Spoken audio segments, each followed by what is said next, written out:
Start. उपसभापति महोदय, राष्ट्रपति के अभिभाषण पर 3 दिन तक बहस हुई। स्टॉप। अनेक माननीय सदस्यों ने इसमें भाग लेते हुए प्रस्ताव का समर्थन किया, उपयोगी सुझाव दिए। इसके लिए मैं उनकी आभारी हूँ। स्टॉप। मुझे प्रसन्नता है कि कई सदस्यों को इस अभिभाषण में एक महान नवीकरण की शुरुआत की झलक मिली। स्टॉप। नई पीढ़ी ने जो ताज़ा स्वीकृति प्रदान की है, उससे बल और विश्वास ग्रहण करके अब हम एक नई शुरुआत के द्वार पर हैं। हमारी जनता ने सिद्ध कर दिया है कि घर और बाहर के निराशावादियों की अंधकारमयी अटकलबाजियां, कपटी भविष्यवक्ताओं की अस्पष्ट आवाज मात्र रही हैं। मैं यह तुरंत स्पष्ट कर देना चाहूँगी कि मैं मतदाताओं के विपुल समर्थन को एक उपलब्धि न मानकर एक अवसर ही मानती हूँ।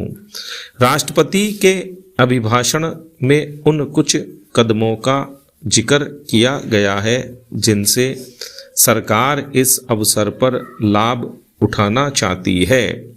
इन तथा अन्य अनेक उपायों को व्यावहारिक कार्यक्रमों में बदलना होगा। इस बीच सरकार रचनात्मक आलोचना का स्वागत करेगी, जिससे ऐसे कार्यक्रमों में सुधार लाने में सहायता मिले।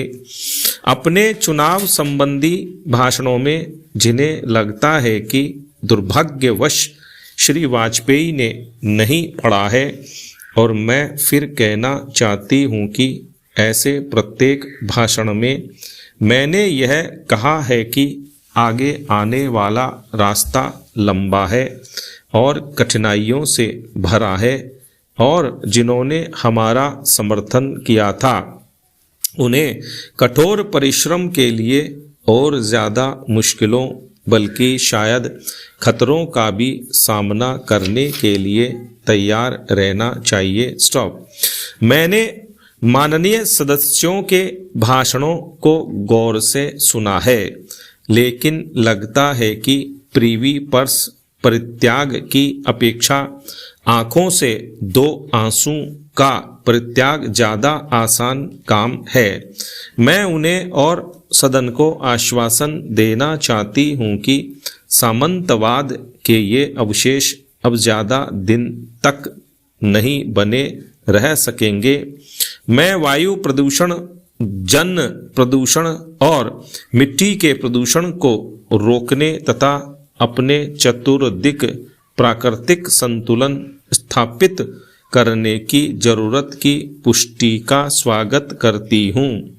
पाश्चात्य विश्व में पर्यावरण शब्द के प्रचलन के बहुत पहले से ही मैं उसके बारे में गहरी दिलचस्पी लेती रही हूँ। कुछ सदस्यों की इस शिकायत को गंभीरता से नहीं लिया जाना चाहिए कि आकाशवाणी और दूरदर्शन का इस्तेमाल दलगत कार्यों के लिए किया गया। मैंने आकाशवाणी से केवल एक भाषण प्रसारित किया था जो लोकसभा को भंग करने की घोषणा से संबंधित था। निर्वाचन आयोग संबंधी शिकायतों का उत्तर मेरे सहयोगी कानून और न्याय मंत्री पहले ही दे चुके हैं। यह स्वाभाविक था कि ऐसी बहस में गरीबी के बारे में काफ़ी कुछ कहा जाए। हमारे यहाँ गरीबी बहुत समय से है।